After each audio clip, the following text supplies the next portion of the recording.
Salut les amis, aujourd'hui je vais vous parler de l'alternance. Je vais vous parler des avantages, des inconvénients. On va commencer par qu'est-ce que c'est l'alternance, parce que peut-être que vous venez de finir le bac et que vous voulez entrer en école. Et on va parler de mon expérience. Donc qu'est-ce que l'alternance? En fait, c'est tout simplement d'alterner, comme son nom l'indique, entre les cours dans une école et en entreprise. Donc ça peut être une semaine, ça peut être 2 semaines, une semaine, ou ça peut être 2 jours d'école et 3 jours d'entreprise. Moi, pour le coup, je suis à 2 jours d'école, 3 jours d'entreprise. Vous pouvez travailler le samedi et donc ne pas avoir de week-end. Donc en espérant que le jour de repos, c'est le mercredi ou le jeudi, comme ça vous fait une coupure dans la semaine. Et du coup, les horaires, le lundi et mardi, ça va être 7 heures en cours. Et après, ça va différer sur 3 jours. Ça peut être 9h, 9h, 5h, ça peut être 7, 7, 7. Ça va dépendre de votre employeur. Alors, dans les faits, les avantages, ça va être tout d'abord votre CV. Parce que en plus d'être dans une bonne école, plus ou moins, vous allez avoir une expérience professionnelle pendant du coup 1 à 3 ans, donc bac plus 3 et bac plus 4, bac plus 5 en option. Et donc sur le CV, voilà, vous aurez eu une entreprise, une expérience en entreprise, donc vous serez donc un professionnel et donc ça sera beaucoup plus valorisé qu'une personne qui a fait seulement des études. Parce que oui, après un bac plus 5, on a des compétences, certes, mais qu'on n'a pas appliquées. Donc on ne peut pas appeler ça des compétences, ça va être des connaissances.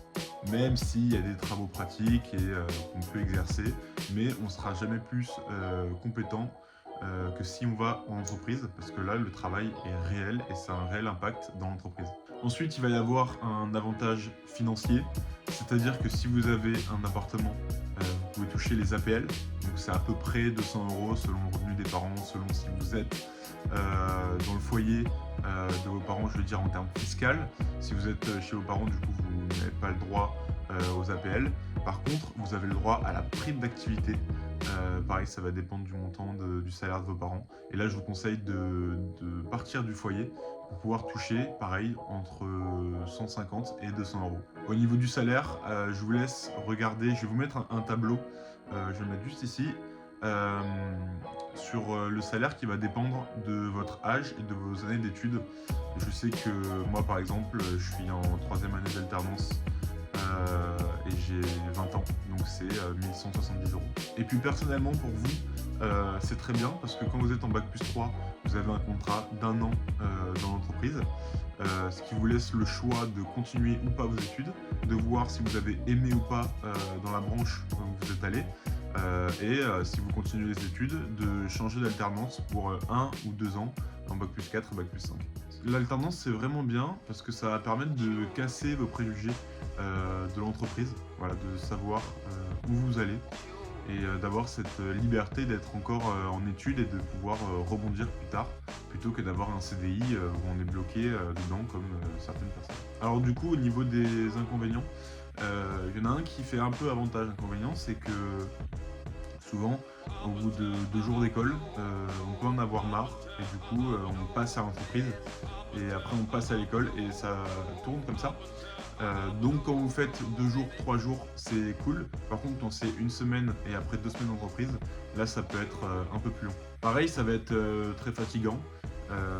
Les devoirs, les cours, la pression du travail, ou voilà, on est confronté pour la première fois. Ça peut être souvent c'est le métier de la vente ou alors un métier de bureau. On est confronté à des problèmes, on peut avoir un peu de pression, on peut angoisser de revenir à l'entreprise quand on sort des cours. Enfin, voilà, c'est une nouvelle forme de pression qu'il va falloir gérer parce que on va passer notre vie à travailler finalement. Donc voilà, pour résumer, les inconvénients et avantages se rejoignent un peu. Euh, Ça va être au niveau voilà, de la pression, engendre une connaissance et une compétence, parce que c'est dans le dur du coup qu'on apprend. Et sachez aussi pourquoi les entreprises prennent des alternants. En fait, ça leur coûte peu, parce que déjà c'est possible que vous soyez en CDI après, et donc ça permet de vous préparer. En fait, ils ne payent pas votre formation réellement. Il faut savoir que toutes les entreprises de France payent 1% à une organisation appartenant à l'État pour cotiser pour les formations. Donc même si une entreprise n'a pas d'alternant, elle paye ces 1%. Et une entreprise qui a l'alternant, elle paye 1%. En plus, ils ont une prime de 6 000 € et après, ils doivent payer le reste de l'année en charge patronale et en charge salariale. Du coup, je vais vous parler de mon expérience. Alors moi, je suis vendeur à Intersport et du coup, en parallèle, en études le lundi et le mardi. Je travaille le mercredi après-midi 5 heures, le vendredi 8 heures et le vendredi 8h45. Le mardi soir, je suis content d'aller à l'entreprise et le samedi soir, je suis content ensuite d'aller à l'école. Il y a des hauts et des bas, mais par contre, c'est vrai qu'on apprend énormément de compétences sur le terrain.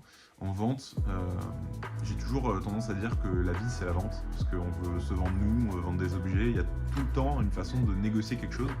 Et donc, moi, je trouve ça très cool qu'on puisse avoir une double vie. Ça nous fait 2 expériences en une. On se fait des collègues au travail, on se fait des collègues en classe. Ça nous fait des choses à raconter pour plus tard.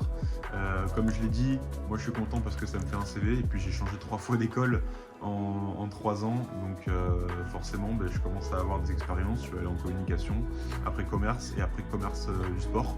Donc voilà, ça permet vraiment de changer souvent d'environnement, et ce qui va nous stimuler un petit peu. Et pareil, en 4e, 5e année, si vous voulez changer d'école pour le master, c'est possible. Si vous êtes en commerce par exemple, il y a un truc qui s'appelle les points ECTS, où c'est, si je ne me trompe pas, 60 crédits par an. Et au bout de 180 crédits à la 3e année, tu peux changer d'école. Et même en première, si tu as les 60 crédits et que tu vas rentrer dans une école où il faut 60 crédits, tu peux très bien le faire. Et je crois même qu'il y a des gens qui sont en fac autre chose que du commerce et qui arrivent à rentrer dans des écoles de commerce. Et du coup, j'ai oublié dans les avantages, mais très important, le salaire. Ça permet d'être indépendant, de quitter le foyer familial, et ça pour moi c'est primordial. Savoir faire tout seul, à manger, le ménage, les papiers, savoir se déplacer, avoir l'aide de personne, en fait ça permet vraiment de se construire pour la vie de plus tard, tout en étant en études et avoir pas mal de relations sociales. Donc ça c'est vraiment un point très important pour moi. C'est à peu près tout pour cette vidéo. N'hésitez pas à me dire en commentaire si vous avez des questions, si vous voulez que je vous fasse un autre retour d'expérience, si vous voulez que je vous en parle, que je vous parle de ma formation en école de commerce sportif, peut-être pour vous donner envie, ou je ne sais quoi, si vous voulez que je vous parle de mon métier de vendeur à Intersport. En tout cas, voilà, c'est tout pour cette vidéo. Moi, je vous dis à demain, reprise des OPD, et ciao!